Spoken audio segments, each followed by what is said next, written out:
Today's show is sponsored by the ABV Barrel Shop. The ABV Barrel Shop is located in the St. Louis metro community of Arnold, Missouri. The ABV Barrel Shop is focused on one thing, single barrels. Best of all, you can try before you buy. Head over to abvbarrelshop.com to sign up for their email and text distribution so you know what they have in stock, what classes are coming up, and who from the industry may be coming in to visit. The ABV Barrel Shop. It's where single barrels live. We're also sponsored by the Bar to Go. The Bar to Go offers traveling minibars that are no bigger than a small purse or toiletry bag. Best of all, they are fully customizable so you can create the perfect piece that is unique for you. If you own your own business, what a fun and unique way to promote what you do. Check them out online at thebar2go.com. That is the number 2 in the Bar to Go. If you have wholesale questions, call my friend Isabel Clark at 504-481-1297. Finally, we are sponsored by the Neely Family Distillery. NFD is a family-owned business that keeps ringing up awards in the spirits world. Head to Sparta, Kentucky to experience the family history, award-winning spirits, and meet the Neely family. Check them out online at neelyfamilydistillery.com. Now, on to the show. Let's drink!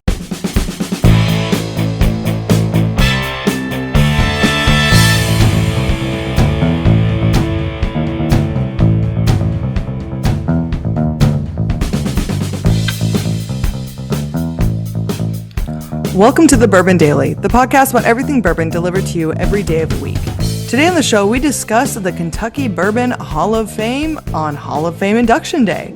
My name is Miss Beka Sue. Please join me in welcoming my co-host. No Jake breaking out there, folks. I'm putting a fucking sign up. No right. Jake breaks on this road. My co-host, Steve Akeley, along with our special guests, Evan Nieters and Ryan Thompson. Hey, gang, what's up? Howdy. What's going on, guys? Hello. So, yes, we're going to be talking about the Kentucky Bourbon Festival. It is Hall of Fame Induction Day today. I'll be there. Well, I'll be there. Well, Beka, I'll see. We'll find out if she's going, and Ryan and Evan, if they're going, what their plans are. But we'll get to that after the break. For right now, Evan said there's something you want to talk about. What is that, Evan?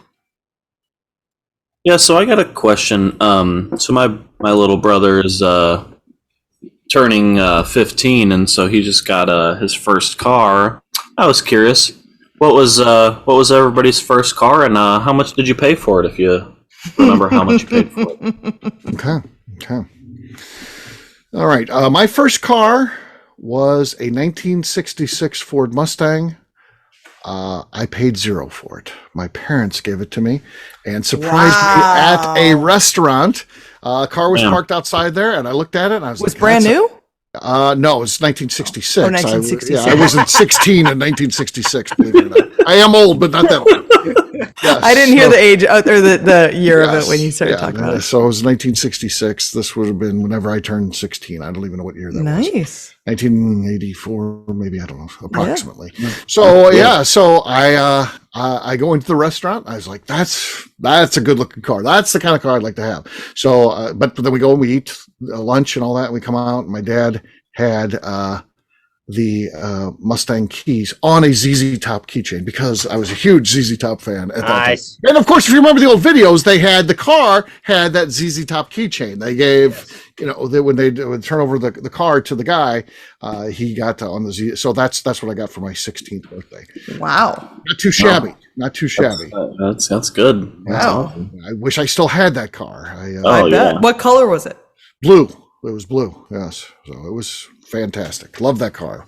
But yes, my wife loved that car. That's how she claims that's why she started dating me. And then when I sold it, she was not too happy, but she's still with me. So well, there you go. So I'll have to, if I have photos of it, it'll be just old school photos. We were before phones and all that kind of stuff. So definitely not on digital, that's for sure, huh? No, not digital. So I'll have to. On our walls we may have some photos of that car. We got a bunch of cars, photos. Yeah, for sure. All right, so that was me. $0 for the first car, which was not a bad deal. My sister got a 1974 Gremlin when she turned 16. Oh yeah, now we're talking. Was it also like a baby pink green? Aren't they all? Right. She's still pissed off about that to this day. Oh, it's fucking great. It's fucking brilliant. Hey, she got a Gremlin. It was nice. That's a nice car. Yeah. Classic. It was my parents' hand-me-down car. So yeah. So, Wow. Still pissed off about that. So yeah, it's an open wound still, if you will. Of course. All right. Been a minute. Ryan, how about you? What did you get? I got a Bentley for my 16th birthday. My Rolls Royce. You are both wrong because my fucking butler drove me around. So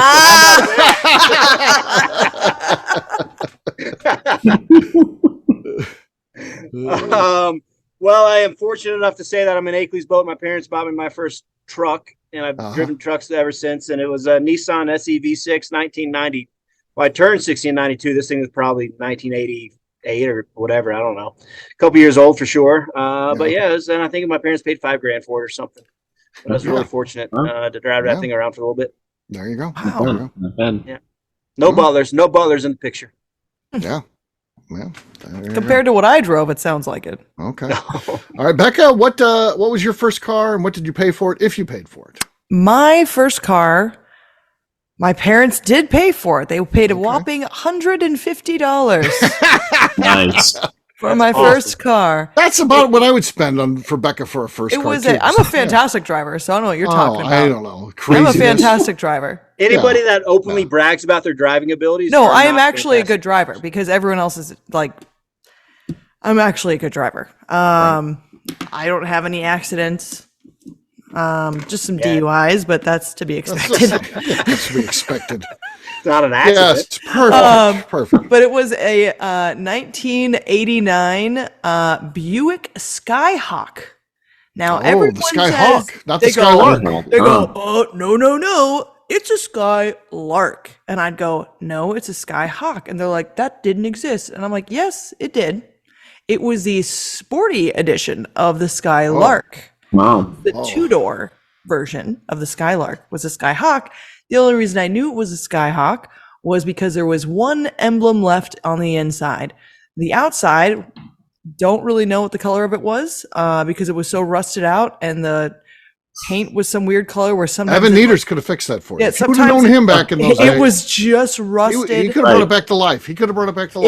No big deal. Yeah. Was brown Long in weekend some for him. lights. Yeah. It was black in other lights. It was purple in different ones. So like you really didn't know what color. It was a a chameleon car. Really, you didn't know what color that was. It also had it had deer whistles on the front. Oh, one of which broke off when I hit a deer. Makes sense, actually. Yeah. The ceiling on the inside, the just material was sagging down, so it seemed like it was just like a cloud above you. It's all red on the inside, which it was almost all red on the inside, except for the passenger side seat was black and white stripes from a different vehicle. And since it was a two-seater, you had to put the seats forward, but that seat wouldn't go forward. So if I had any, more than one person rode with me, I had to get out of the car every single time to let people sit in the back seat. Okay. I think we all had that one friend that had the ceiling carpet falling down. And they had it stuck up with a tack or something. So. Yeah. And then we spent $20 to put a new radio in it, which we were a little bit worried about because it looked pretty shiny, new. But we somehow got that thing in there. But the best thing about it, so I hit a deer with it, which put a bigger dent in the side. I didn't even know that there was a dent. A new dent on it from the deer. I thought it just broke the front little lens. I didn't even know it until my dad's like, "Wait, is there deer here in the door panel?" And I'm like, he goes, "Wait, was the dent that big?" And I'm like, there is. There sure is, Dad. Maybe it is bigger than it was. The deer, I think it must have spun back and put a bigger dent in the side of it. But the best part is we sold it for $350. Oh, you paid money. Nice. The deer, yes. The deer? Sold the deer. Yeah, $350 for a deer. Dead deer. We did pretty good with that thing. It was fantastic. It was the Skyhawk, yeah. The old Buick Skyhawk. Nicely done. Okay. Evan, you asked the question. What was your first car and what did you pay for it? So I had bought, my dad was working over in Illinois, just over in Columbia, Illinois, right over the river, but past St. Louis. Where Stumpy's is, anybody? That's right. Actually, not too far from Stumpy's where this was. My dad had called me during the day when he was at work, and he's like, "Hey, there's a truck over here with a for sale sign in it. You think something you'd be interested in? And I went over there and looked at it. I mean, you could tell it sat outside every day since 1991. 1991 Silverado 1500, just a single cab, short bed, Great truck. two-wheel drive, and super sun faded and everything. But I mean, it ran good and stuff. I think it had about 100,000 miles on it at the time. And, Evan, sorry, what year? Barely broke in. What's that? What year? It was a 1991. No, what year is your first car?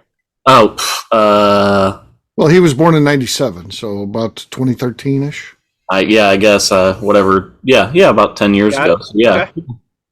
And I actually bought it before I turned. I only know this because when he's the same age as my daughter. So You were that's born it. when? Yeah, 97. 97. He's the same age as my kid. Yeah. Todd, Get ready, Beka Sue? Becca. It only gets Todd? worse. Yeah, you've been making fun of me as an old man for a long time. I haven't been making fun of you. Oh, Yeah, I you feel did. like- I right, do you not have. make fun of you for being old. Oh, okay. Well, maybe not. Thank God. Other people. Someone else does. I don't do that. do. Okay. No. It happens to you. That's what you don't realize. It just happens to you. Oh, That was my sweet Skyhawk mix. So this was like, I guess what it looked like new. Love it. yeah, No, that's yeah. good. That's Like great. cool. My Yeah. grandfather always drove Buicks. He liked Buicks. That was his. That was his Buicks are car choice. luxury. Everyone knows Yeah, that. that's what he. Buicks Surprised and that Lincolns wasn't are Ryan's the, first car. Yeah.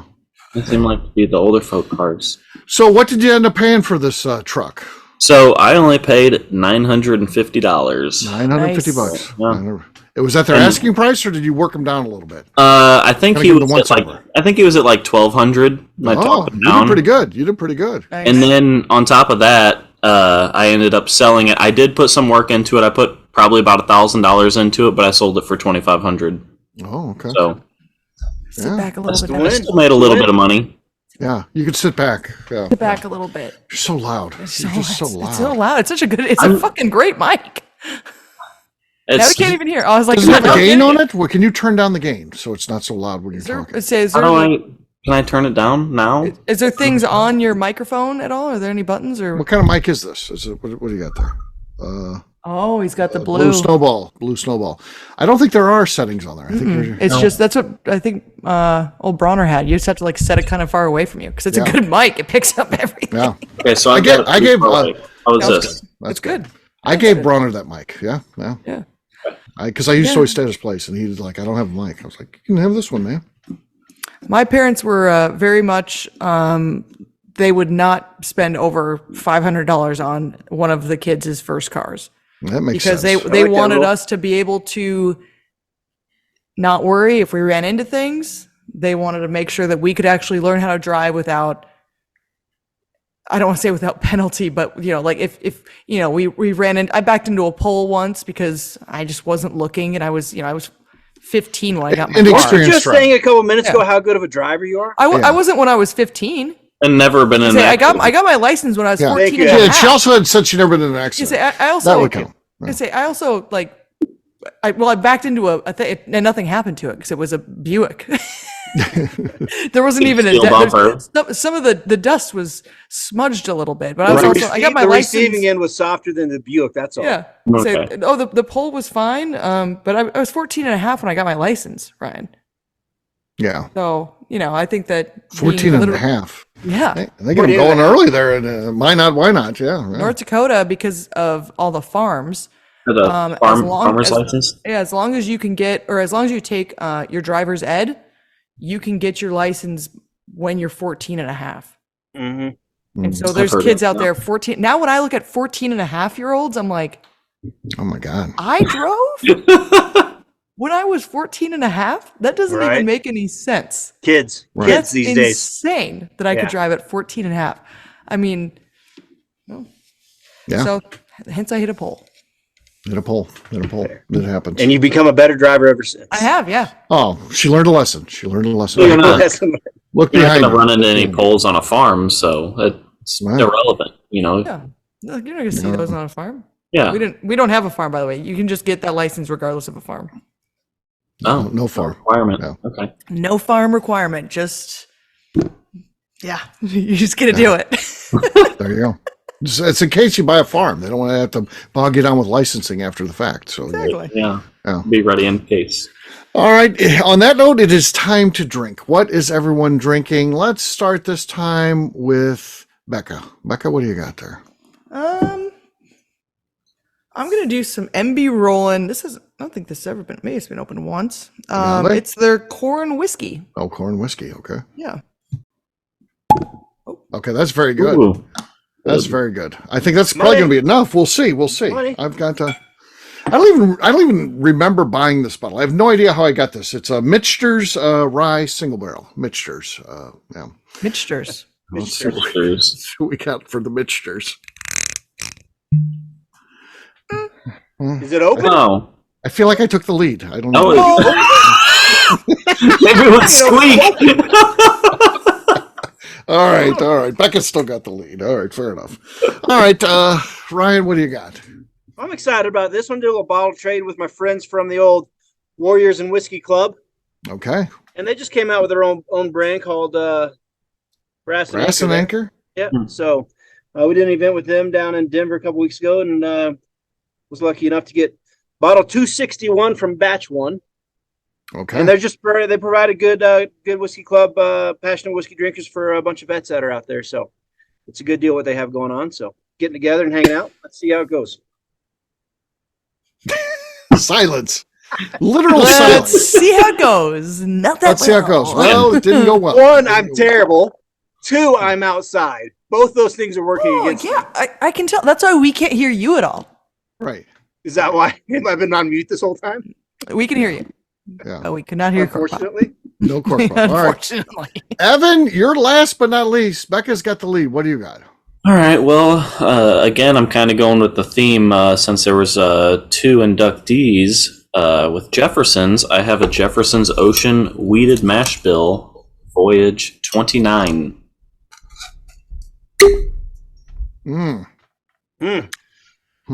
All right, Ryan, who won that? Was it Beka or Evan? Who won that? Are you? I'm throwing it to you. I'm throwing it to a neutral judge. Wow. You have no skin in this one. You can't win. Clearly. I got to give it to Beka Sue. Beka Sue wins. It was loud, it was forceful. Yeah. I think Evan had a that was well little squeak on the back deserved. end. I think you Evan got had it a right little there, squeak. buddy. You got it right. Yep. So cheers. Cheers, guys. Cheers. I'll be moving my mic closer again. Yeah. Exactly. Yeah. All right, we'll take a quick break. And then when we come back, we're going to be talking about the Kentucky Bourbon Festival. We'll be talking about the Bourbon Hall of Fame and Jerry Dalton going in. Big day today. I'll be there. Looking forward to it. We'll talk to you in a few.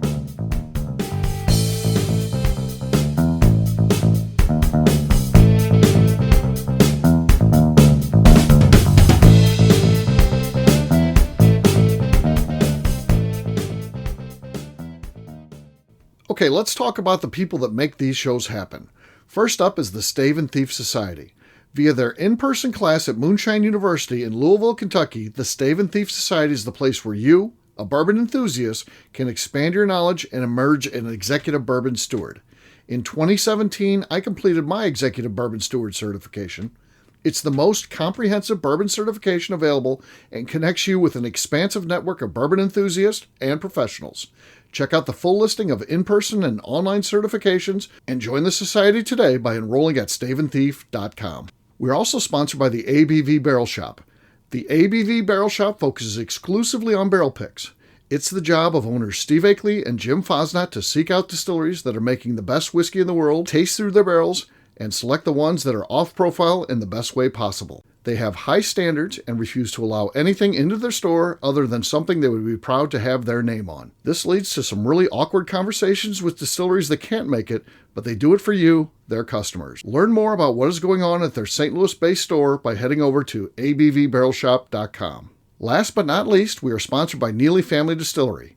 Royce Neely is the 11th generation distiller in one of America's oldest distilling families. A visit to Neely Family Distillery takes you through family history, where you can see all the artifacts and newspaper clippings through the years from this family that started distilling in America after James Neely arrived from Northern Ireland in 1740. Today, Royce Neely and his team are crafting some of the best spirits in America. Their bourbon and absinthe offerings keep winning top honors in the spirits competitions. Recently, their absinthe made history as the first platinum winner in the absinthe category at the San Francisco Spirits Competition. Neely Family Distillery is definitely a bucket list destination if you are a bourbon fan. Learn more about their spirit offerings, visiting their facility, and the wards they have collected over at NeelyFamilyDistillery.com.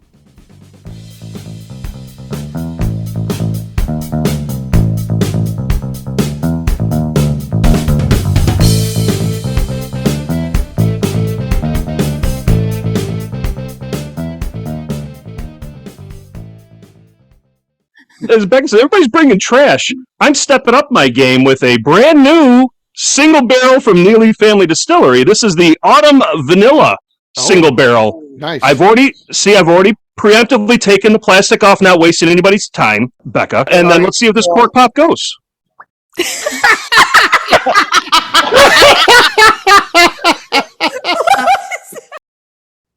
Welcome back to the Bourbon Daily. Today we're talking about the Kentucky Bourbon Hall of Fame inductees. Yes, we are. So, big day today. Jerry Dalton goes in, and I will be sitting at his table. Very excited about that. It's the culmination of, a campaign that we did, and the capstone to his great career. I mean, it feels like this is long overdue. And I, in my heart, I don't believe it would happen without our involvement. Now, he goes in because he makes it for what he did, but it's nice that we helped get the word out and remind people of what he did. And that's what ultimately gets him in, especially when Fred No gets involved and kind of makes it a personal thing for him. So I'm looking forward to going there. I love the Kentucky Bourbon Hall of Fame. I'm a big fan of the industry, and I think it's a great thing to recognize individuals that have contributed to the betterment of the bourbon world. So I think that there's certainly plenty of mistakes that the Hall makes. I think that it could be better, but at its best, I think, and in this example, it is at its best. It's recognizing someone who very much deserves it. So I'm excited for Jerry, and I'm glad to be there. So that's cool stuff. Well, Akeley, I just want to throw out there how cool is that, man? That's got to be a super special day. I know it is for Jerry, but for you too, man. That's going to be just awesome as hell, dude. I'm proud of you both. It's super cool. It's going to be a great experience. So again, absolutely. Well, second time I've done this. So that's rad, man. Yes. Steve is on one. Yes. And I agree, man. I think it's a cool industry thing. I think it's awesome to recognize the guys and gals that have given back so much to the whole business and the industry, and to have a long distinguished career, and to be recognized by Kentucky Bourbon Hall of Fame. I think it's a really cool deal. So, yeah, I mean, when I think about what this means to Jerry, it's kind of an emotional thing. I get thinking about the fact that 100 years from now, where does Jerry Dalton sit in the world of bourbon?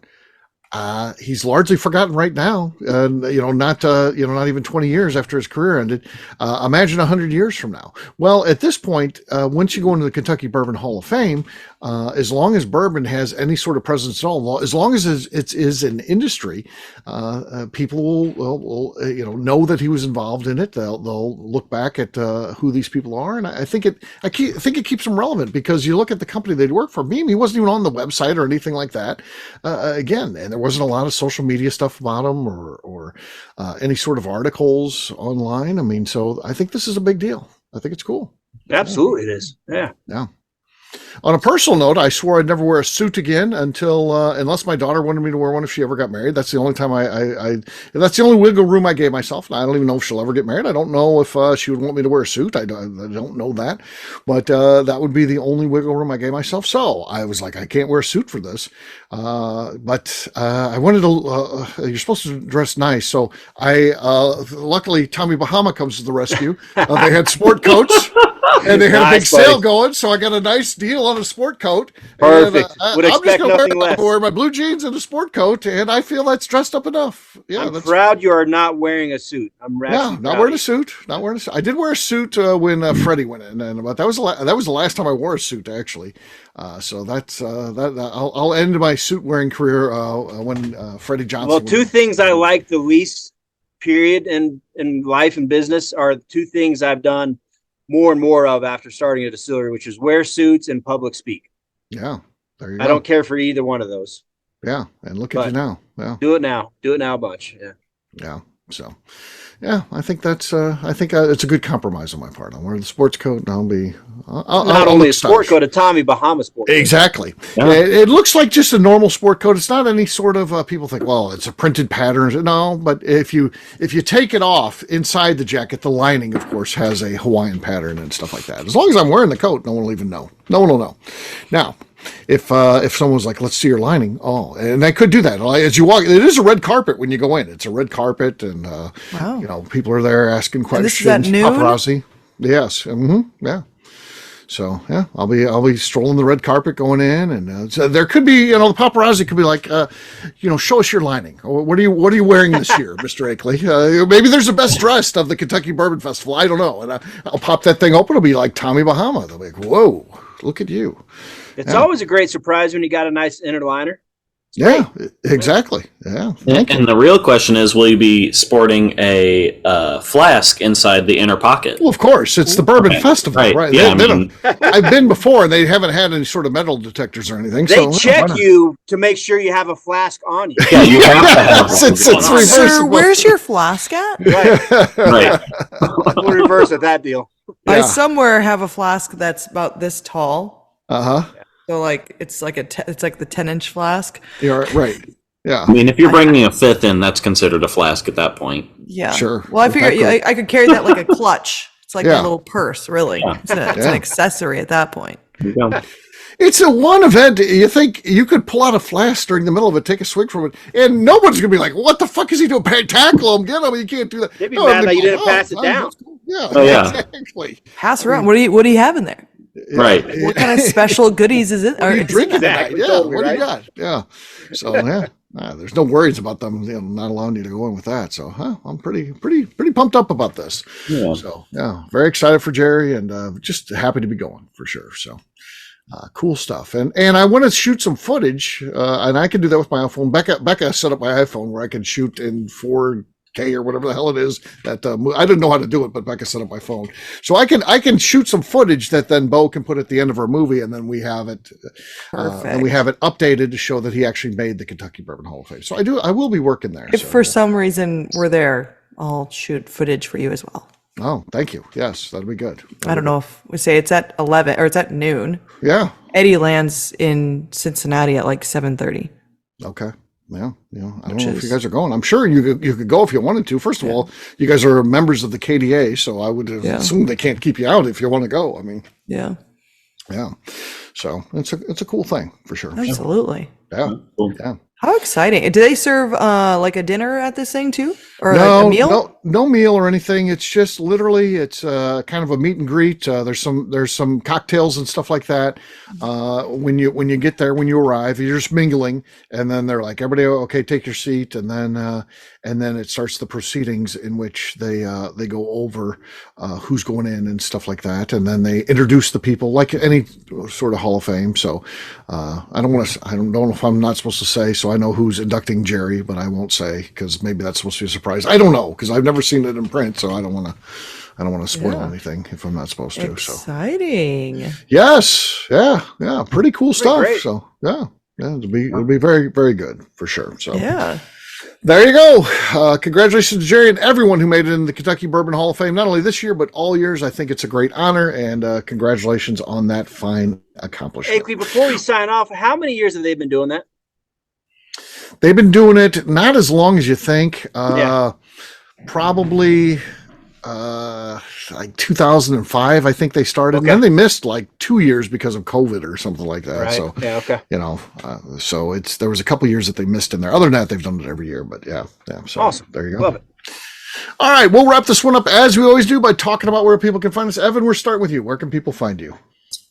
Oh, you can find me at the ABV shop, barrel shop every once in a while, and on Facebook at Evan Neaters. All right, Ryan. Unfortunately, I will not be in attendance at the Bourbon Hall of Fame this year, but you can find me across all socials at 10th MTN Whiskey, and our website's 10thwhiskey.com. That's 10th, whiskey with an E. All right, Miss Beka Sue. You can find me on Twitter and on Instagram at Miss Beka Sue, 1K, no C's. All right, for me, I'm an easy guy to find. I'm at Steve Akeley on Twitter, Instagram, or Facebook. I've got a website, steveakeley.com. We've also got that company website. That thing's abvnetwork.com. Check it out. Everything that we do is out there. Previous shows, blogs, so much more. abvnetwork.com. Also, come by and see us, the ABV Barrel Shop. If you're in St. Louis, it would be just a shame if you didn't make it in and saw us. So we are there. You can try before you buy, which is pretty darn cool. We also do a lot of classes and events and have distillers in, that sort of thing. So check us out online, abvbarrelshop.com. Becca, anything else to say before we get out of here? I'd just like to remind the audience to please give us a 5-star review that includes comments. It helps new people find the show, which is very important to us. If you like what we're doing, we ask you please visit our Patreon page at patreon.com/the ABV Network. Great job today, gang. For audience, we'll have a brand new show for you tomorrow. Looking forward to that. Until then, take care, everybody. See ya. See you guys. Bye. Bye. Peace.